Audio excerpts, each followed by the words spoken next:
Hi hello എല്ലാ കൂട്ടുകാർക്കും good morning. എനിക്കിന്ന് കുറച്ചധികം അയല മീൻ കിട്ടി കേട്ടോ. ആ അയലയാണെന്ന് കറി വയ്ക്കാൻ പോകണം. ഞാൻ ഒരു തേങ്ങയുമായിട്ടൊരു മൽപ്പിടുത്തം നടത്തുകയാണ്. തേങ്ങ പൊതിക്കാൻ വേണ്ടി ഞാൻ കിടന്ന് സാഹസികപ്പെടുകയാണ്.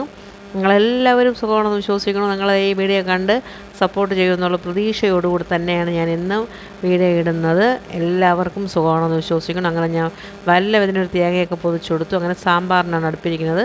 കുറച്ച് ഉപ്പൊക്കെ ഇട്ട് കൊടുത്തു. അതിന് ശേഷം ഞാനൊന്ന് മീൻ നിറച്ചെടുക്കുന്നതാണ്. അങ്ങനെ എന്തൊക്കെയുണ്ട് വിശേഷങ്ങൾ? എല്ലാവരും സുഖമായിരിക്കുകയില്ലേ? എല്ലാവർക്കും സുഖമാണെന്ന് വിശ്വസിക്കണം. എല്ലായിടവും മഴയൊക്കെ തോർന്ന് എല്ലാവരും റിലാക്സ് ആയെന്ന് വിശ്വസിക്കണു. പിന്നെ എന്ത് ചെയ്യാം, നമുക്കില്ലേ വലിയ വലിയ അപകടങ്ങളൊക്കെ വന്നു. വയനാട് വളരെയധികം ദുഃഖത്തിലായി. അതിലൊക്കെ നമുക്കും ആ ദുഃഖത്തിൽ പങ്കുചേരാം. അങ്ങനെ ഞാൻ അരിയൊക്കെ അടുപ്പിട്ട് ചോറൊക്കെ വേവാറായി. പിന്നെ കുറച്ച് വെള്ളം ഒന്ന് തിളയ്ക്കാൻ മുകളിൽ വെച്ചിട്ടുണ്ടായിരുന്നു. അതിനെയൊക്കെ എടുത്ത് ഒഴിച്ചു കൊടുത്തു. ഇങ്ങനെ ഇന്നത്തെ അടുക്കള പണികളൊക്കെ തകർത്ത് നടക്കുകയാണ്.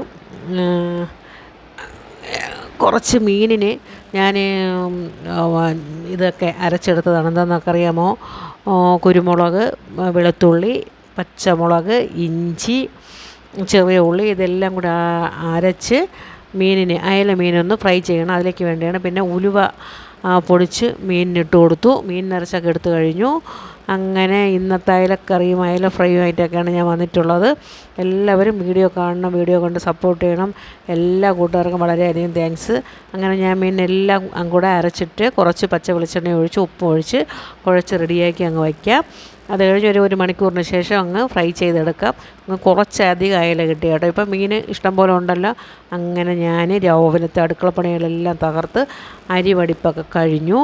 പ്രത്യേകിച്ചൊന്നും ഇന്ന് കാണിക്കാൻ ഒന്നുമില്ല, സാധാരണ തന്നെയാണ്. അവിയൽ വെച്ചു. അങ്ങനെ അവിയൽ വെച്ച് വെളിച്ചെണ്ണ ഒഴിച്ചപ്പം കുപ്പി ഒഴിഞ്ഞു. അടുത്ത് വേറെ എണ്ണ നോക്കണം, വഴി നോക്കണം. അങ്ങനെ അവിയലൊക്കെ റെഡിയായി. പിന്നെ കുറച്ച് അയല നമ്മൾ നേരത്തെ റെഡിയാക്കി വെച്ചതിനൊന്ന് ഫ്രൈ ചെയ്യാൻ വേണ്ടി എണ്ണയൊക്കെ എടുത്ത് വെച്ചു. അങ്ങനെ ഇന്നത്തെ അടുക്കള പണികളെല്ലാം കഴിഞ്ഞു. എല്ലാവർക്കും ഗുഡ് മോർണിംഗ്. Thank you.